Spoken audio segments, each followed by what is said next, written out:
Welcome back to Fresh Corduroy. I'm your host, Craig Zolan.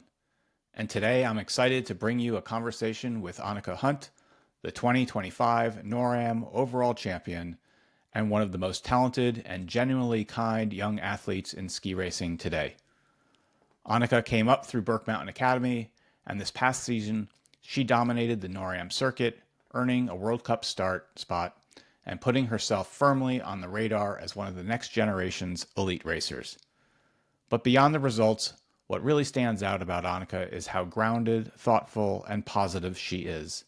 Traits that make her as easy to root for off the hill as she is to watch on it. We talk about what it takes to stay centered while chasing big goals, how she balances training, racing, and life as a young athlete, and how she keeps her love for skiing front and center through it all. She also shares insights into confidence, handling nerves, and what it means to learn and lead with humility. It's a refreshing, down-to-earth conversation with someone who represents the very best of the sport, not just as a racer, but as a person. Let's get into it. Here's Annika Hunt on Fresh Corduroy.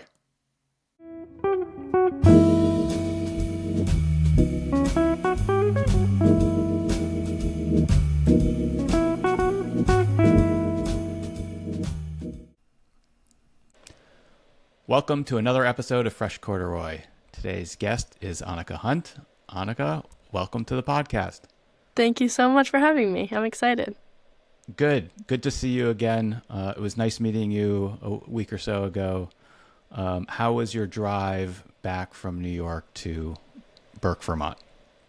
It was good. It was easy. Yeah, we drove about 6 hours, which 6 hours is feeling easier and easier these days from the long travel days we have to do, flying and driving and everything. So it was pretty easy, which is good. And did your dad do the whole thing, or did you take a turn at the wheel? I drove for most of the way home. He drove in the city, and then I drove most of the way while he slept. Oh, that's good. Yeah. That's amazing that he could sleep. When my son drives, I can't sleep, and there winds up being a hole in the floor of the car where I'm hitting the imaginary brake pedal. That's funny. So that's good. All right, so let's start with your skiing origin story. I ask every guest about where and when they got started skiing. So tell me about your skiing origin story. Yeah, so I grew up in Park City, Utah, where there's skiing's famous in Park City. There's a lot of powder and great snow. I grew up with, my parents are both skiers. My mom was a Nordic skier. She's from Norway, and she went to NCAAs for the University of Utah as a Nordic skier. And then my dad was an alpine skier, and he went to UVM. And my parents met at NCAAs. He was in alpine, she was in Nordic. And then they had 3 kids. I'm the youngest. I have an older brother who's an alpine skier as well, and an older sister who's also an alpine skier. So we're a big family of skiers. And as the youngest, my sister is almost 4 years older than me, and my brother is almost 3 years older than me. And so I grew up chasing them down the mountains, trying to keep up with them. And I vividly remember, one of my first memories skiing is there's this bowl in Park City called McConkey's Bowl. And it had just snowed a ton. There was this huge drop off at the top of the bowl. And both my siblings went down it. And my dad went down with my older siblings, and my mom was standing at the top. She wanted to take me around. I don't know how old I was, maybe 4 or something. I don't know, very young. And my mom was going to take me down the safer side. And I just jumped right off, chasing my siblings down, and just started tomahawking down the whole bowl. I hit a tree, it just exploded. And that was kind of my first memory skiing. Just sending it and chasing my siblings. I did not want to be going down a safer side or going slower than them. And that's kind of how I still am today. I chase my sister. We race together in NorAms and fist races and that kind of stuff. And so we're both very competitive with each other. And then my brother as well, we all love training together and skiing. And so I grew up in a very competitive family and powder skiing a ton and just free skiing a lot. I didn't train a lot as a young kid. I would say I started gate training when I was U12, and we would train gates twice a week or something like that. So I really learned how to love skiing before I learned how to love racing. And I'm really grateful for that because I think learning how to powder ski and just free ski and love the sport before racing, I think helped me a lot and helps me today in my sport as well. That's great. Yeah. You mentioned your mom was a Nordic skier. Did you ever try that? It seems that you and all of your siblings picked alpine skiing, but was Nordic even an option? It was an option. We used to go Nordic skiing as a family, and my siblings and I hated it because it was so much work. Like we did not like how much work it was. We would rather ride up the chairlift and ski down steep pitches. And I think my mom was kind of sad that none of us chose Nordic skiing, but my dad was psyched that we all chose alpine. And my mom got a lot more into alpine skiing herself too. So then we stopped Nordic skiing as a family so much, and we mostly just alpine skied. Got it. And does that hold true to all sorts, all endurance sorts of things? I mean, I imagine you have to do a little bit of cycling, running, something to stay in shape for skiing. Yeah, I would say we, as a family, as I said, we're a very competitive family in skiing, but that was rang true for everything we did, and we did a lot of biking and hiking and running growing up, and still do. Obviously, training now for alpine skiing, we do a lot of lifting, but also biking and running, as you said, and endurance workouts as well, which I do love, and we do a lot of. And I grew up running a lot because both my parents in the summertime loved to run and hike and bike, and so we would do that a lot as a family. And I didn't always love running when I was young. I started at a young age and I kind of thought it was just boring. But I got used to it and ended up liking it, and that's something we do a lot as a family in the summertime, and hiking too. So That's good. That's a nice family activity. I do agree with you, though. I think running is boring. Yeah. It's not one of my favorite activities. Mm-hmm. You'll at some point you'll pick up bike racing in the summertime. Yeah, or maybe cycling of some sort. So you're obviously wearing your Burke Mountain Academy sweatshirt. Yes. You were in Park City. At some point, you made a decision to go to Burke for your high school. Tell me, you were with Park City ski team training, as you mentioned, from U12 to U14, maybe probably not U16, and you decided to go off to the East Coast and continue your training. If I sort of did my homework correctly, your siblings did not do that. They stayed in Park City. So you were breaking the mold a little bit. Yes. Yeah, I was. So I was in Park City, like you said, until U14. And when I got into U14, I sort of felt like my teammates didn't share the same passion and drive as I did.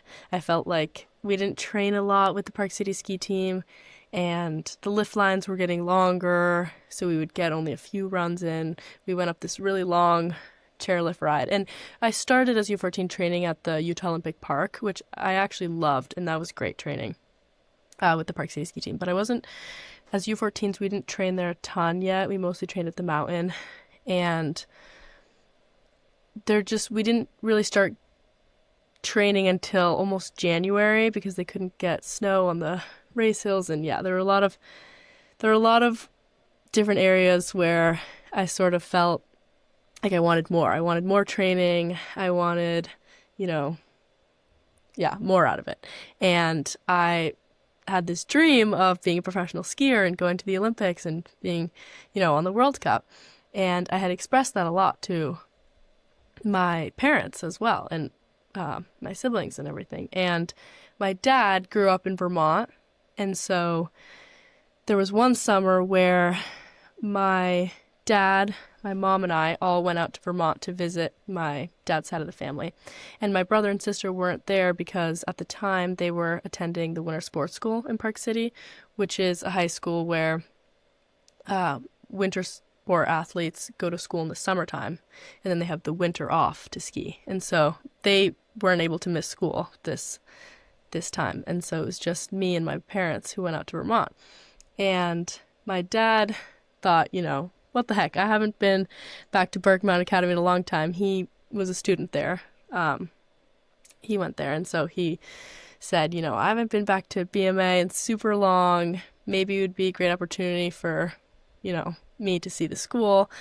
And so we just went there to kind of visit. And I think it was kind of an impulsive decision to go. I hadn't thought a lot about it. I definitely wasn't thinking about touring the school as a prospective student, really. It was mostly just to see where my dad went to school.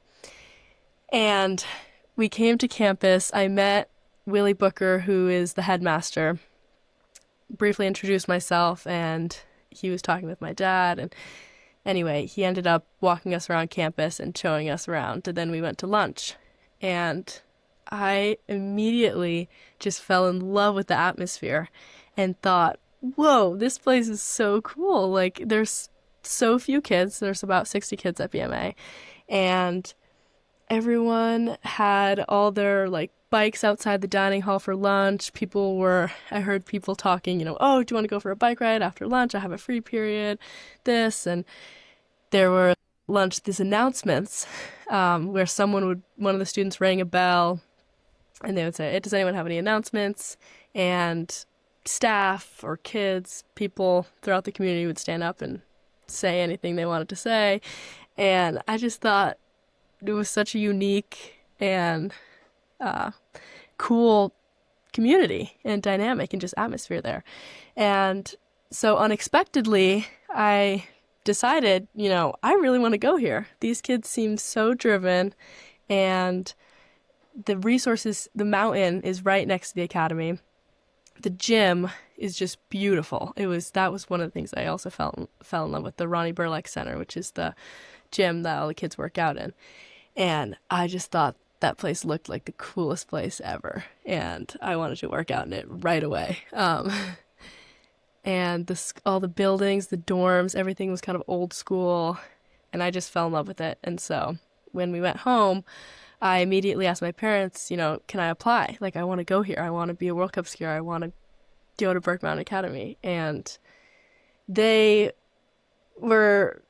dad was, I think, kind of happy, but at the same time, he was unsure because it's very expensive to move across the country and go to a ski academy. And both my parents were kind of like, you can apply, but if you don't get if you don't get enough financial aid, then you can't go. And I think that's also why my parents didn't really bring up Burke Mountain Academy or ski academies in general to me and my siblings when we were young, because it's just very expensive. And so none of us had ever thought about it before. I don't think my brother and sister had ever, or I barely even knew my dad went to BMA until we were in Vermont and he was talking about going back to visit. And so all That's of a sudden, yeah. That that wasn't part of the daily family lore, if you will, that your father went to BM. No. Yeah, he had mentioned it before, I think, but he had never really talked about it a lot, or I never really remembered. And then he brought it up when we were in Vermont and saying, maybe we should go visit. And I was like, whoa, I kind of, I don't know, forgot the fact that he went there and thought it was so cool. But yeah, anyway, I applied. I was set on going. I was so excited. I begged my parents, and so finally they let me go. And I think my brother and my sister were kind of especially my brother. He was a little bit mad that I got to tour BMA and like applied, and he was like, "This is unfair," you know. So So a I little felt bit of bad about that. jealousy. Yeah, Yeah. but he ended up coming to Burke and PGing there, and he loved that. So That's good. So that you did spend some time together in school with at least one sibling. yeah, yeah, exactly.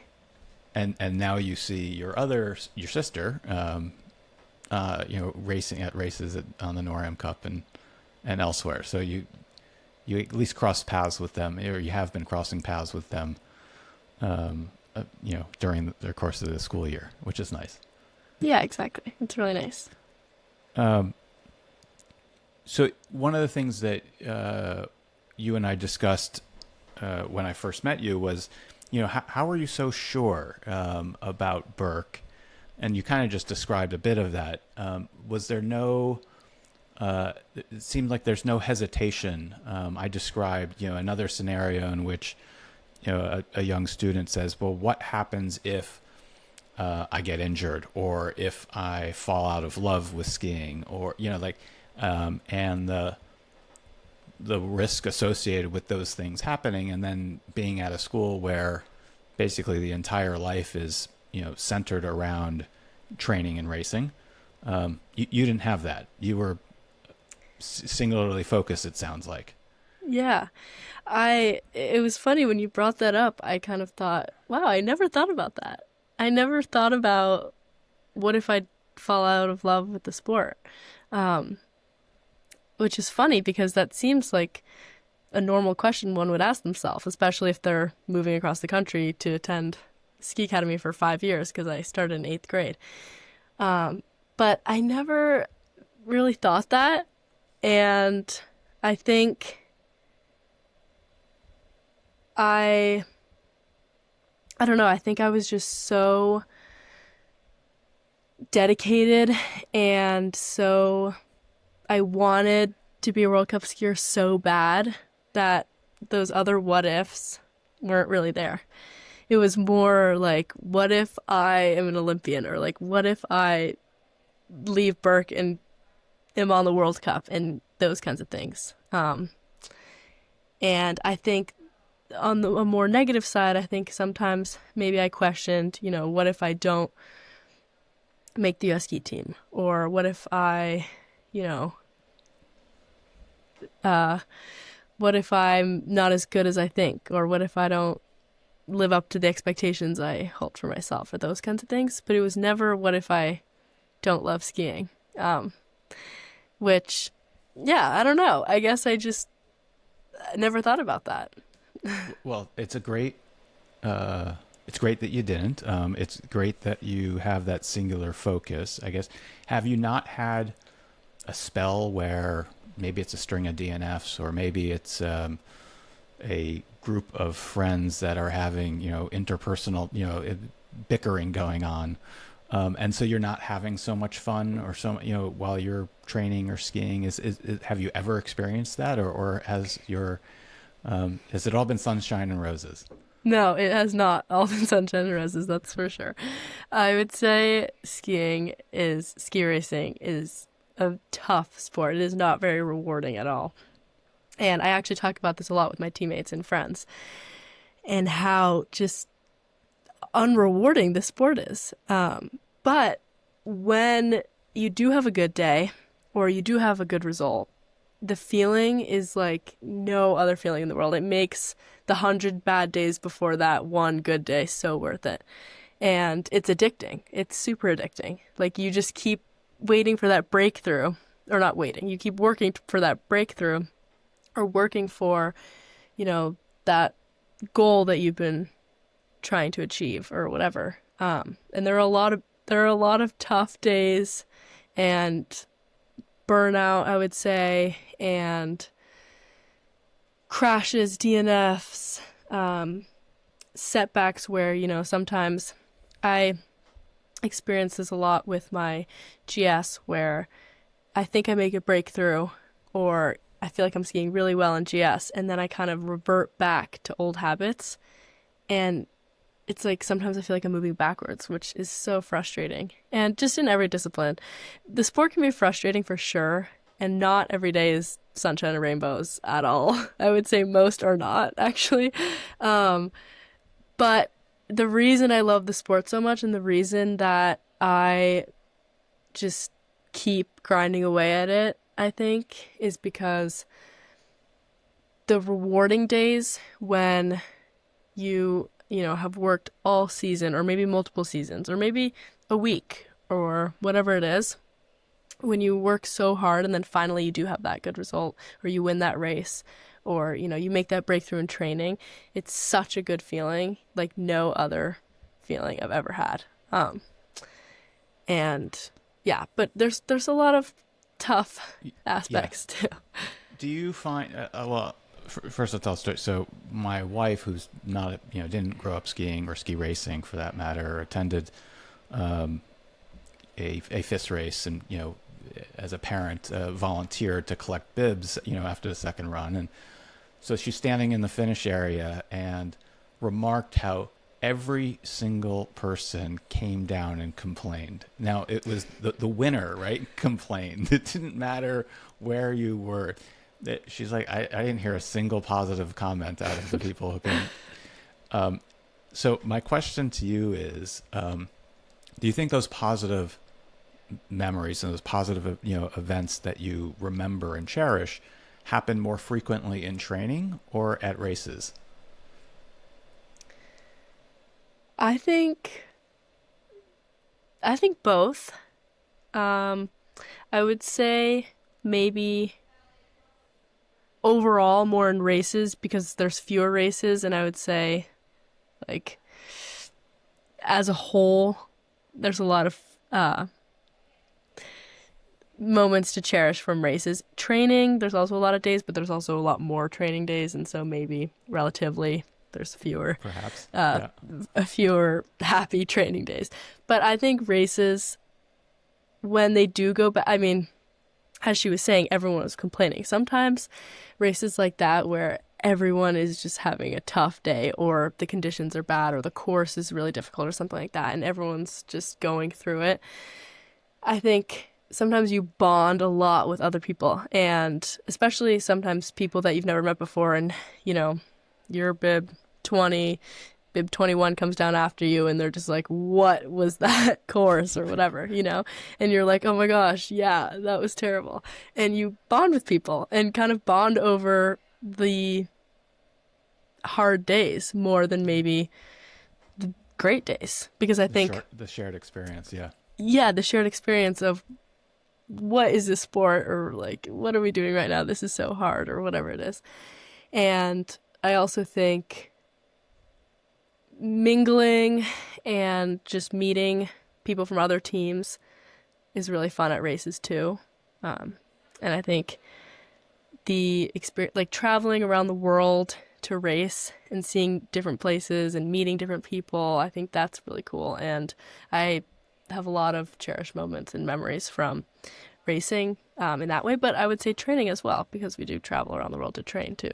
So yeah. I think overall, but I will say the negative aspects of the sport, you bond with other people about them because everyone agrees. Like there's almost, I don't think I've ever experienced a race where I came down and thought, oh my gosh, like either I skied that terrible or the conditions are terrible or something negative, and no one agrees. Like most of the time,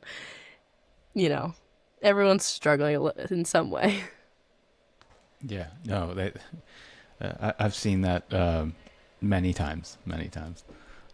So you mentioned, your aspirations about making the U.S. ski team and skiing on the World Cup, and so it's sort of a nice segue to the next, which is, congratulations on winning the NorAm title last year. Thank you. First, so what does that achievement mean to you? That must have been a happy memory at the very least, a happy point. Yeah. So what does that achievement sort of mean to you personally? Personally, it means a lot to me, actually. My first year FIS, well, I'll start kind of in U16. U16, yeah. I struggled a little bit my second year U16.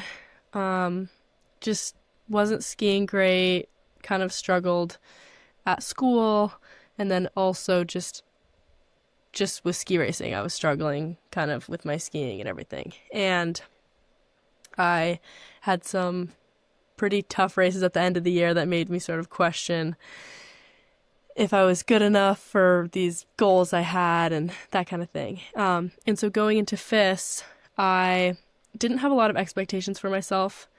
I sort of wanted to... I didn't set a ton of big goals because I was unsure how FIS was going to go.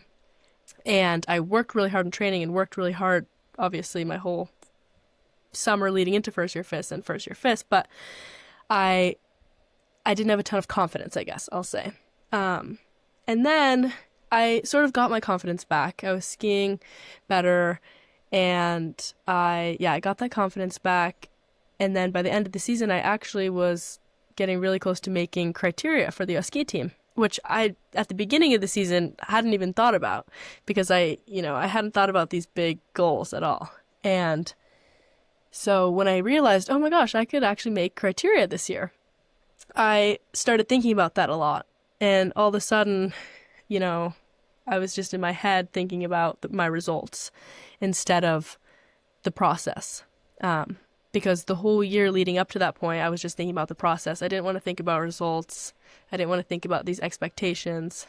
And then all of a sudden, when I was close to making criteria, I started thinking about results and overthinking criteria. And I think that limited my ability to execute on race day. And so I ended up missing criteria by, I think it was like a fraction of a FIS point. I don't know exactly what it was, but not even one FIS point. And so that was really upsetting. But, I had thought, whatever, I didn't think I was going to make criteria at the beginning of the season. Like, next year, I'm going to work really hard, and I'm going to try to make the ski team. And I really thought that I could do it. And so going into my second year FIS, I had a lot of confidence from the year before, and I was excited to race and to, try to make the team. And again, I made the mistake of thinking about results and the outcome. And every NorAm, because the criteria that year was on NorAm standings, and so every NorAm I would think about the result and where that would put me in the standings and what I needed to do the next race to, whatever. I was thinking about criteria, and that I got so in my head. I, at training, would get stressed if things weren't going well because the whole time I was just thinking about results. And I was in the standings to make criteria for almost all the NorAms, and then NorAm finals, I DNF'd both the slalom races, and the GS just did not go well for me. And so that moved my standings back a lot. And so I ended up missing criteria by a small margin again, like barely missing it. And so twice in a row, I had barely missed criteria, and I was so upset because I knew that I could, the second year FIS, I knew I could do it. I knew I was skiing well enough in training, but I was just so in my head about results. And so I, completely choked, I guess, NorAm finals. And I was so disappointed, sad. It was such a letdown. The whole season was just tough for me. And so that was a big letdown, and I was really upset. And I remember watching that NorAm finals. Like I said, I had DNF the slaloms. The GS is not great. And I was watching the awards at the end, of course, and cheering on, my sister, who had just gotten her first NorAm slalom podium, which was amazing. That was awesome. Watching like the overall results and everything. And I remember watching the overall and seeing the girl who got the overall title and thinking, oh my gosh, she must be psyched. Like, that must be the best feeling in the world. Like, man, I wish that could be me. Like, I feel like so down on myself right now. That girl's so lucky. Like, that seems it's like such a good feeling. And anyway, so going into last season, I didn't think about criteria. I barely even knew what criteria was to make the ski team. I didn't focus on any of those big goals, and I just focused on skiing, and that helped me a lot. And I, trained really hard and focused on the process, and I was able to race a lot better and race more like I wasn't training. And when I think it was in Kimberly, which were, I want to say, the first downhill NorAms. I think they were the first downhill NorAms and the second Super G NorAms.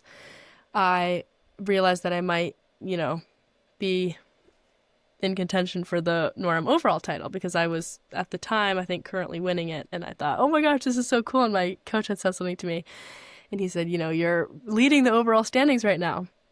And I thought, wow, that's cool. Like, leading the overall standings, cool. And I just kind of thought of it like that, like leading it at one point, I never thought that I was actually going to win it. And which is funny looking back at myself at that point in the season, thinking like leading it was so cool, whatever. And was there a point where that changed? What was when you went from, oh, that cool, that's leading, and to I can do this, like, although maybe shifting that, thinking that those terms may have its negative repercussions as prior seasons may have shown.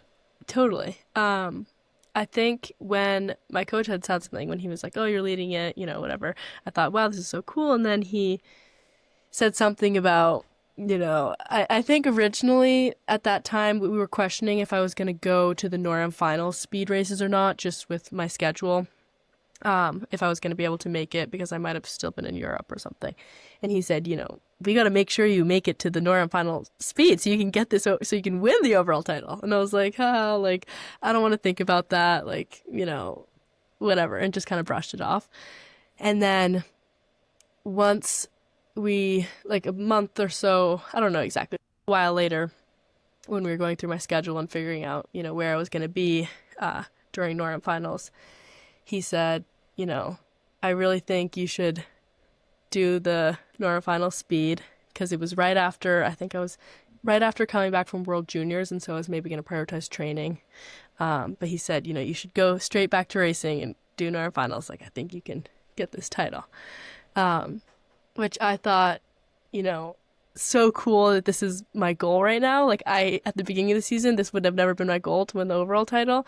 And now I'm actually could win it and am trying to. So I thought that was cool. But I also kind of in the back of my mind was like, oh, what if I think about it too much and get too excited for this, and then, I'm thinking about the result and everything starts to crumble. And so that was definitely in the back of my mind. And I decided, I'm going to try, but it doesn't matter if I don't get it. Like, the fact that I am even thinking about it is cool compared to me a year ago, would be, yeah, I don't know, would not believe the situation I was in. And so I kind of just stopped thinking about it and thought it was cool to try, but not going to focus on it. And anyway, so I didn't really think about it. It was more other people coming up to me and saying, oh, like, them bringing it up, I guess, rather than me bringing it up to myself. And so by the end of the year, by the end of that series, when I did win the overall title, it was like, oh, like, I could cry thinking about it right now, just because me in that moment, and then a year ago from then, I don't know how to say that, it was just two completely different people. And I wish I could tell myself 2 years ago, who, missed criteria again and had such low confidence and was so upset. I wish I could tell her, like, everything's going to be fine. You are going to be standing on the top of that podium next year, and I think she would have not believed it at all, which I think is so cool. And just like the difference 1 year can make is wild. And I think that's something that, I tell my teammates who are going through it, or I tell my friends, like 1 year can do so much, and you can't give up on yourself. Yeah, it's trust the process, right? That's the I think you've learned that through experience.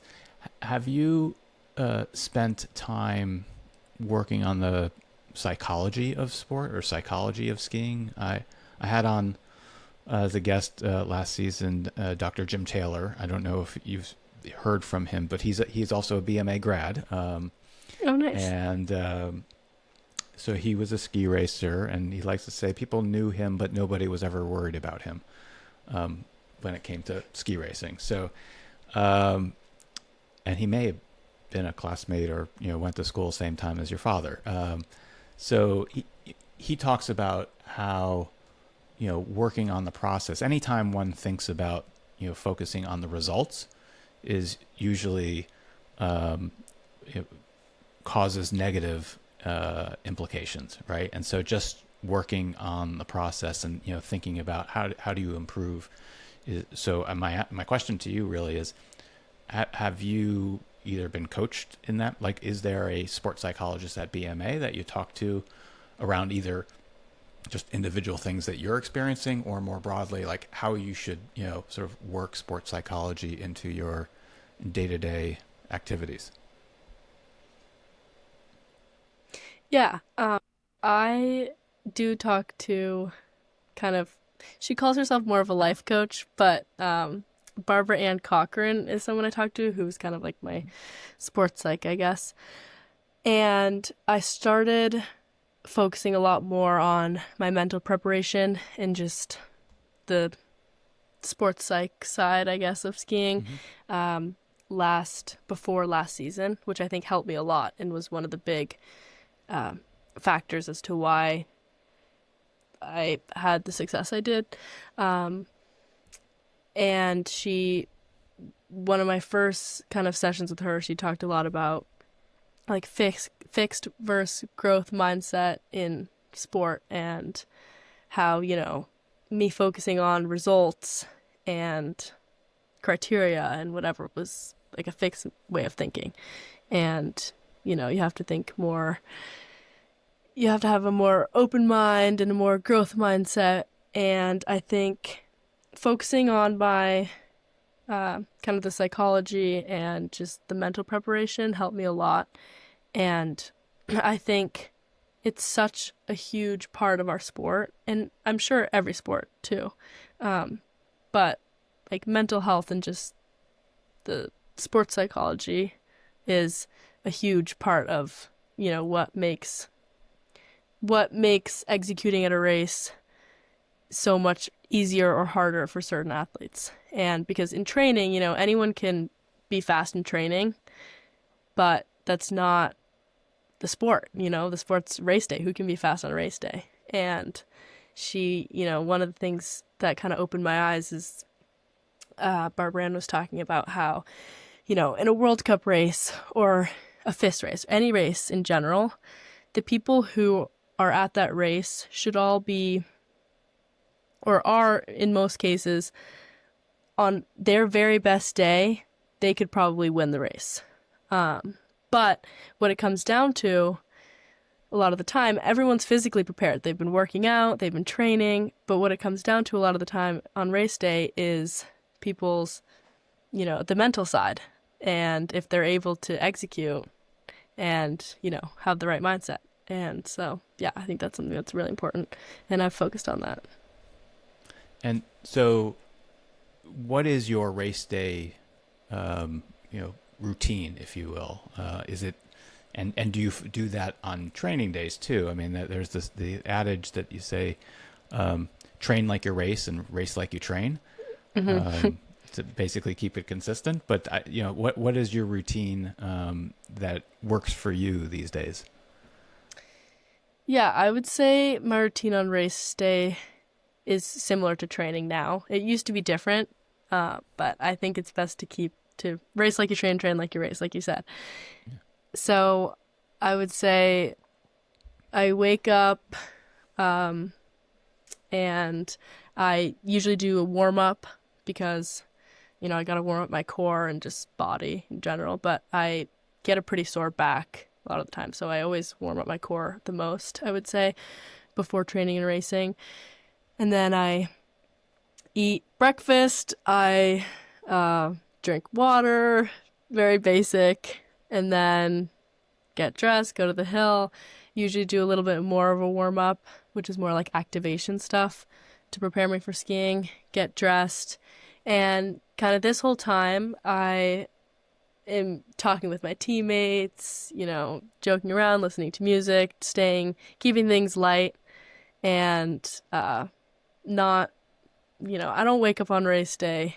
I used to wake up on race day and think, oh my gosh, it's race day, and be so nervous, not be able to eat anything, not be able to talk to people normally. I was so nervous. But I think as I've gotten older, I've learned how to just treat race day like another day, and like another training day, which I think is really important. And I also think, one of my friends told me one time how she used to play lacrosse, and I used to play soccer, and so we kind of agreed, waking up on game day for lacrosse or soccer was so exciting, versus waking up for races is so nerve-wracking. And so we tried to think about races like we think about game day. And so I think about it like that now. Now I think, I'm excited to compete. I'm excited to, see what I can do today, instead of, oh gosh, I'm so nervous to push out of the start gate. Anyway, so warm up, put on my stuff, and then go out on the hill. I usually like to do as many free runs as I possibly can before inspection or racing. Mm-hmm. So if I'm starting in the seed at a NorAm or something, then I usually go straight up for inspection, get 1, maybe 2 free runs in before we have to start.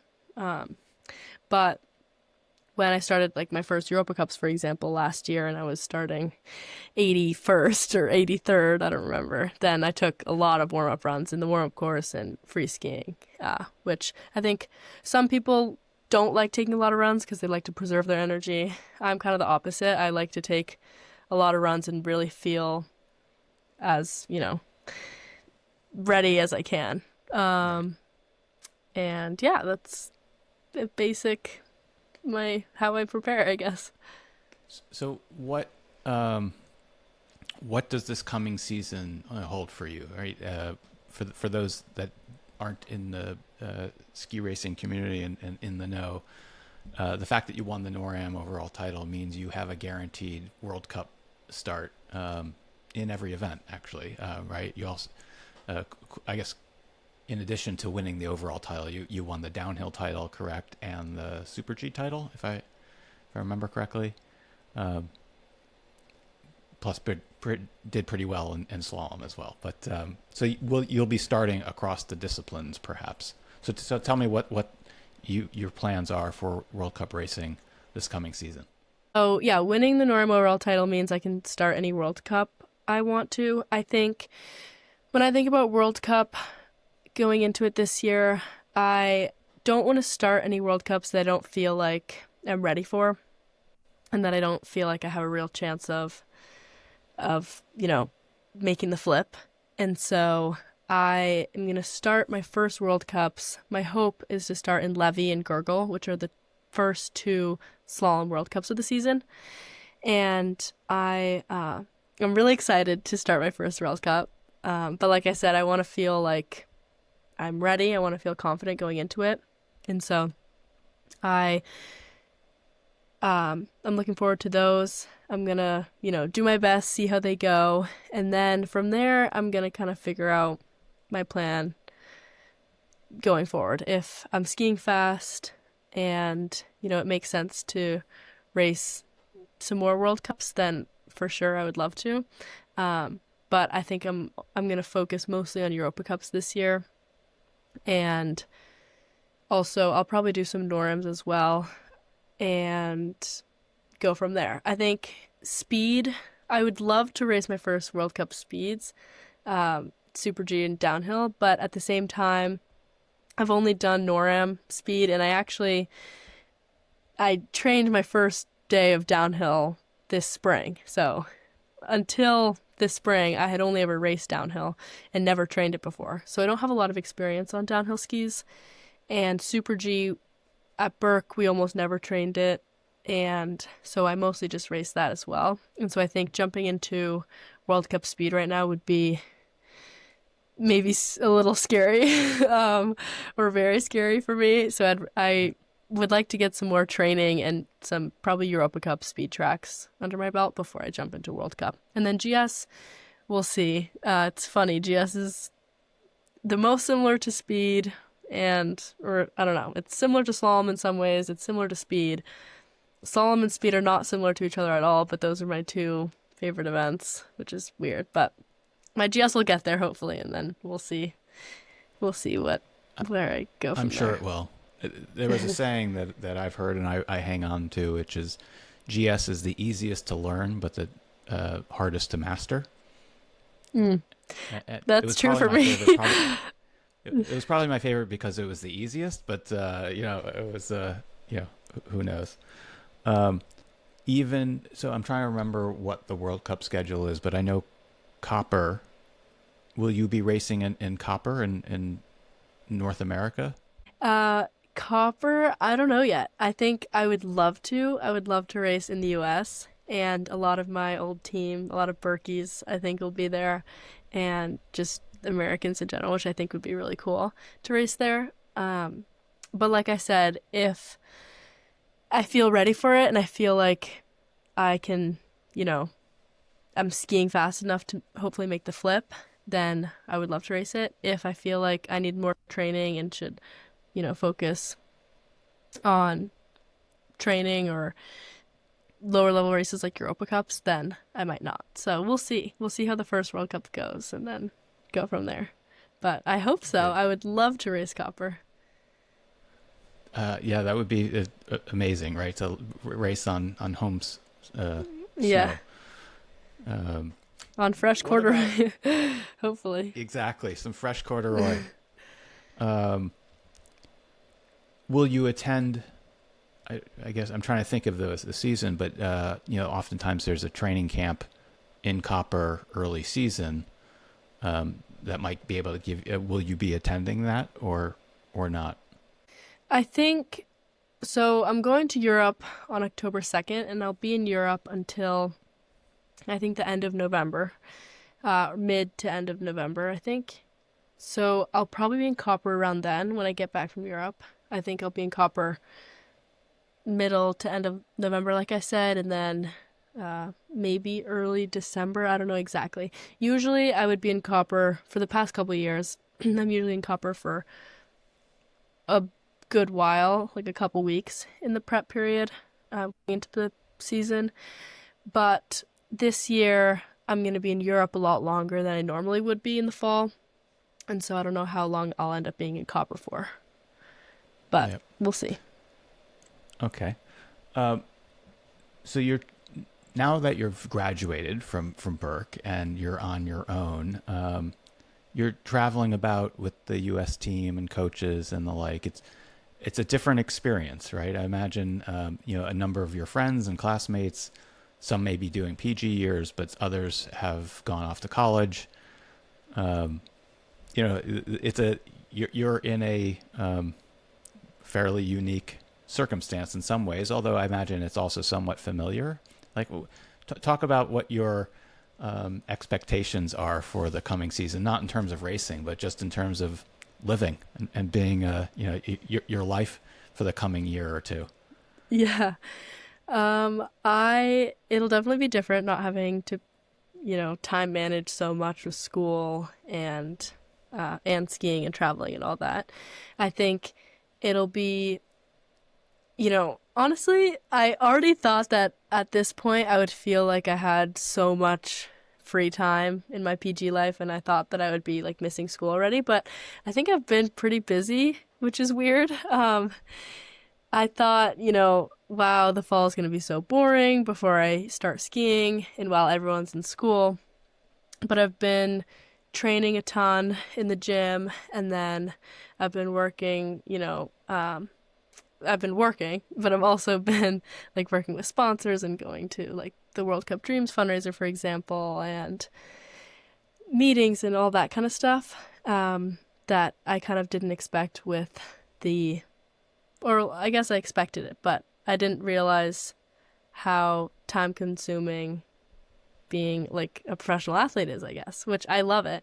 But I was nervous that I was going to be bored not having school. But I'm not bored, so that's good.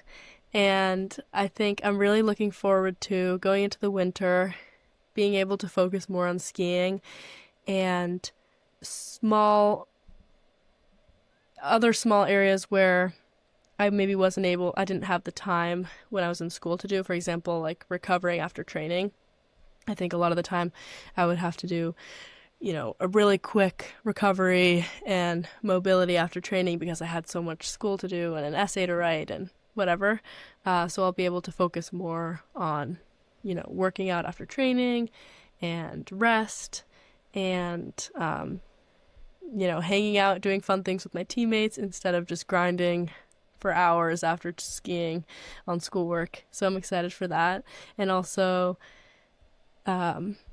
just having the time to relax. I think the last few years have been so busy, like I said, with balancing academics and traveling and racing and all that kind of thing. And so I think it'll be really nice to just focus on skiing and having fun with my friends. So yeah. That's great. But no, I don't know if there is any jealousy of your siblings who are off in college and doing, college social activities and having, college type fun. No, I think, my hope is to go to college at some point. And I'm right now excited for my gap year. Also, both of my siblings took gap years. My brother took 2 actually, and my sister took 1. And I remember being in school and being so jealous of them just focusing on skiing and not having school. And so I think I'm excited for that. And then maybe, I don't know, later I'll be jealous of them in college. But I think, I want to go to college at some point for sure, and I'm excited for that. But right now I'm excited for my gap year. That's great. What, in the few minutes we have left, what, advice would you have for, younger racers? I know you said you are giving some advice to current students at Burke, but if you have a broader audience, what would that be, that they can apply to their own skiing, whether they're at an academy or just a weekend, ski racer? What tips would you give them? I would say, well, more on a technical and tactical level, I would say I'm probably working on a lot of the same things any other skier is. I think, when I was younger, I was always wondering, like, what is Michaela Schifrin working on? Like, I should probably work on the same thing. Or what is, whoever working on? I think it's funny, but a lot of things that U14s or U16s or first year FIS are working on are in some ways similar to what World Cup skiers are working on. But advice that doesn't have to do with actual skiing, but has more to do with, like, I guess the sport in general. I would say intention is a key word for me and something that I think has helped me a lot.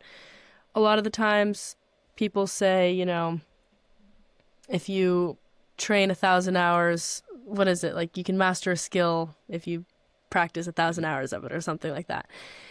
And I think a lot of the times we hear that, or, we think, well, I'm training so much, why am I not getting better?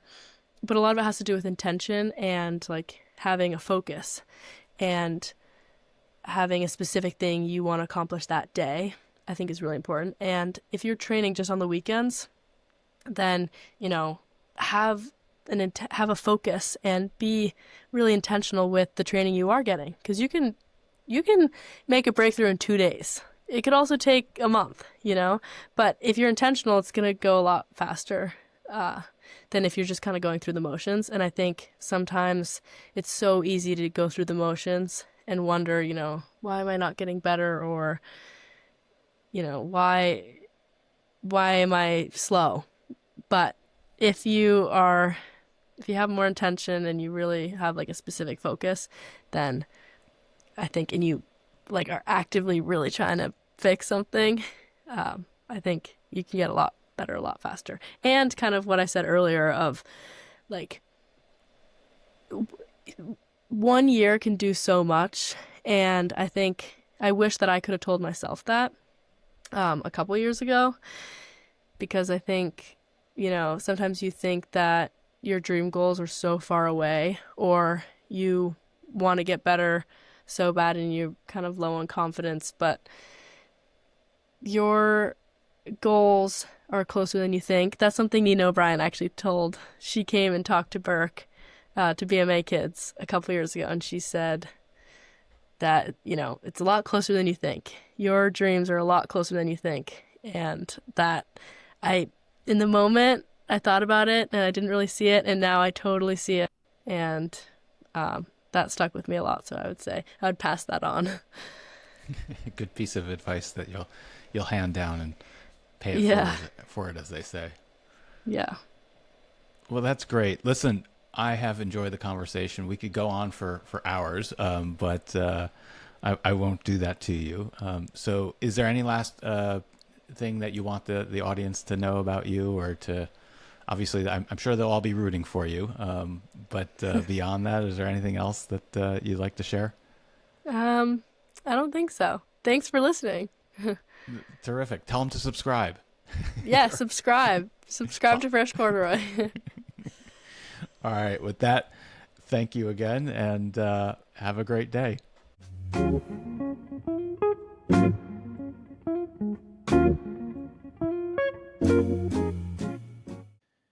That's it for today's episode of Fresh Corduroy. Huge thanks to Annika for joining me. Her perspective, work ethic, and attitude are everything that's great about this sport. If you enjoyed the conversation, please follow Fresh Corduroy wherever you listen to podcasts, and share it with someone who loves skiing as much as you do. I'm Craig Zolan, and I'll see you next time right here on Fresh Corduroy.